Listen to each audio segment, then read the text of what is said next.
राजा राणीच्या जोडीला 5 मजली माडीला, राजा राणीच्या जोडीला 5 मजली माडीला, आहे कोणाचं योगदान लाल दिव्याच्या गाडीला, आहे कोणाचं योगदान लाल दिव्याच्या गाडीला. आता माता समाजाच्या लोकांनी एक गाणं काढलं. अण्णाभाऊ साठेंची जयंती होती ना, तर ह्याच गाण्यावरून काढलं. अण्णाभाऊचे कष्ट आहे लाल दिव्याच्या गाडीला, अण्णाभाऊचे कष्ट आहे लाल दिव्याच्या गाडीला. अगोदर याला झोडलं पाहिजे जिथं पाणी भेटत नाही तिथं, या गायकाला आणि गाणं लिहिणाऱ्याला. कळलं काय? चोट्ट्या गांडीच्या आहे हो, गांडीले गूर आहे ते. आमच्या बापाचं कॉफी करू नका. मलाही सांगा, लाल दिव्याच्या गाडीला योगदान कोणाचं आहे? बाबासाहेबांचं आहे. त्याच्यात तुम्ही ते गाणं बनवून वादविवाद निर्माण करणं चालू केलं. मला सांगा, अण्णाभाऊ साठेंचं योगदान सांगा मला कायच्यात आहे?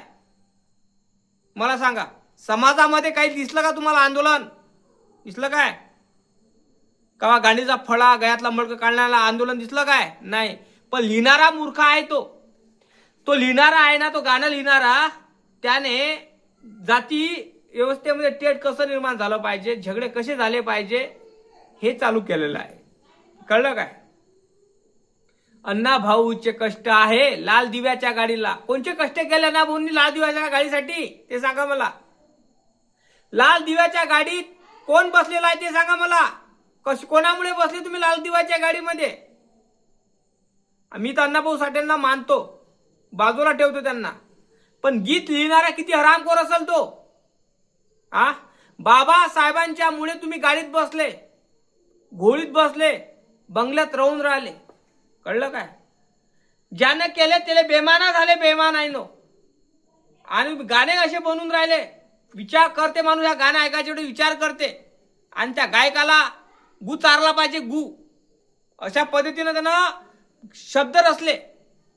विचार करा. म्हणजे बाबासाहेबांचं योगदान हे काहीच नाही आहे असं दाखवण्याचा प्रयत्न केलेला आहे. गाण्याचे शब्द असे आहे आमच्या, राजा राणीच्या जोडीला 5 मजली माडीला, आहे कोणाचं योगदान लाल दिव्याच्या गाडीला, आहे कोणाचं योगदान लाल दिव्याच्या गाडीला. हा प्रश्न केलेला आनंद शिंदेनं गाण्यात, आणि ह्या भयाड तोंडाने उत्तर काय दिलं? अण्णाभाऊचे कष्ट आहे लाल दिव्याच्या गाडीला, अण्णाभाऊचे कष्ट आहे लाल दिव्याच्या गाडीला. कळलं तुम्हाला? म्हणजे आनंद शिंदेने प्रश्न केला होता, लाल दिव्याच्या गाडीला योगदान कोणाचं आहे? तर ह्या गु खायानं गाणं असं लिहिलं, गाणं असं बनवलं, अण्णाभाऊचे कष्ट आहे म्हणते लाल दिव्याच्या गाडीला. मग विचार करा, आतापर्यंत कोणीच ह्या विषयावर व्हिडिओ बनवला नाही आहे. मी बनवून राहिलो का? जेव्हा मी हे गाणं ऐकलं, जेव्हा मी गाणं ऐकलं मी, तेव्हा माझ्या अंगाला असे काटे येत होते. मी म्हणतो हा गायक कुठं भेटन, तिथं ते लाताडतो मी. जिथं हा दिसताना तिथं हाना, ह्या गायकाला, लिहिणाऱ्याला हाना. हा जातीमध्ये तणाव निर्माण करून राहिला. लाल दिव्याच्या गाडीला माझ्या बापाचं योगदान आहे, माझ्या बाबासाहेबाचं योगदान आहे, कोणाच्या मायचा लालाचं योगदान नाही आहे. लक्षात ठेवा. माया बापानं मेहनत करून, माझ्या बापानं कबाड कष्ट करून, माझ्या बापानं रक्ताचं घामाचं पाणी करून, जीवाचं रान करून परिवाराला ना बघितलं, आणि तुम्हाला लाल दिव्याच्या गाडीमध्ये घुमण्यासाठी तुम्हाला जे आरक्षण दिलं, त्या आरक्षणाचं तोडमोड करू नका. कारण बाबासाहेबांनी दिलेलं आरक्षण, बाबासाहेबांनी दिलेल्या सुख सुविधा, बाबासाहेबांनी दिलेले ते ताट आहे, हे खा.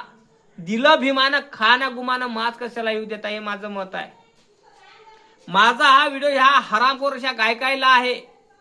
माझा व्हिडिओ हा माता समाजी लोकांसाठी नाही आहे. मी कुणाही माता समाजा विरोधात बोलत नाही. मला काहीच घेणं देणं नाही, कारण माझा भाऊ आहे तो. मला यांना बोलायचे जे समाजकंटक आहे, ते बाबासाहेबाला खाली आणि नीच दाखवण्यासाठी प्रयत्न करून राहिले, अशा समाजकंटकाला माझं बोलणं आहे. मलाही सांगा ना हो, काय वाटत नाही काय?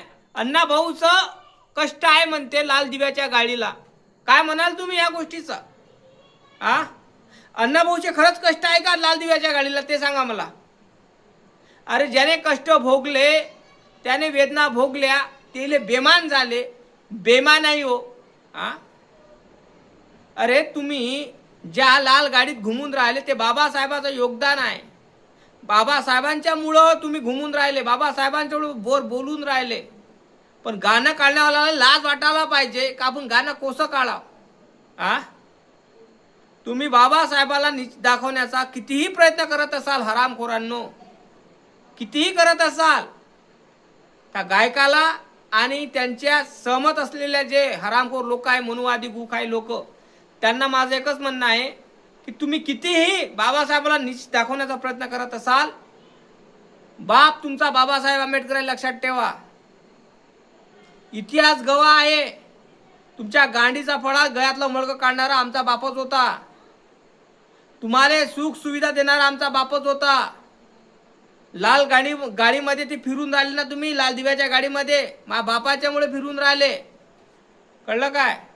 तुम्ही कितीही दबवण्याचा प्रयत्न करत असाल तर बाबासाहेब आंबेडकर असे आहे ते कधी मिटता कामा नये नाव. कारण मी माझं काय म्हणत आहे, बाबासाहेब आंबेडकर एक सूर्य आहे आणि सूर्याला झाकता येत नसतं. झाकाच्या वेळेस पुढे जळून जाते माणूस, लक्षात ठेवा. आणि बाबासाहेब आंबेडकर एक सूर्य आहे आणि तुम्ही कंदिलाले काय दिवा आहे, समजला काय? गाणं लिहिणाऱ्याला खोटं नाही सांगत, एवढं छापलं पाहिजे जिथं भेटन तिथं त्याला झोळा, हे माझं मत आहे. कारण अशी गीत आले पाहिजे नाही आणि लिहिले नाही पाहिजे. कारण या कारणामुळं महापुरुषाचा अपमान होतं. कळलं काय? हे माझं मत आहे. बाबासाहेब आंबेडकरांचे गीतावर लोक गीत बनवून राहिले आणि त्याच्यावर ट्रोल करून राहिले. बाबासाहेब आंबेडकरांचं गीतामध्ये असं होतं, लाल दिव्याच्या गाडीला आहे कोणाचं योगदान, आणि त्या बयाड तोंडानं म्हटलं अण्णा भाऊचे कष्ट आहे लाल दिव्याच्या गाडीला. म्हणजे याच्यामध्ये प्रश्न यायचे आणि यानं सांगितलं उत्तर. अरे हरामखोरांनो, लाजा वाटू द्या. इतिहास आमच्या बापाने रचलाय, वाचणारे तुम्ही आहात, पण तुम्ही अजून इतिहास वाचला नाही बाबासाहेबांचा, म्हणून बेमान झाले. आणि म्हणून कुकडे काकडे गाणे बनून राहिले, गांजा पिऊन बनून राहिले, बेवळा पिऊन बनून राहिले, काय बनून राहिले, का लोकांचं मूत पिऊन बनून राहिले, कारशेच्या लोकांचं मूत पिऊन बनून राहिले, हे आम्हाला ठाऊक नाही. पण खबरदार असे गाणे बनवले तर आमच्या कॉफी करू नका. आमच्या बापाच्या मान राखा, हे लक्षात ठेवा. तुम्ही आमच्या बापाचा मान राखत नसाल तर आम्ही पण तुमचा मान राखणार नाही, लक्षात ठेवा. जय भीम, जय संविधान, जय शिवराय, जय जिजाऊ, जय रमाई. लाईक आणि चॅनलला सबस्क्राईब करायला विसरायचं नाही.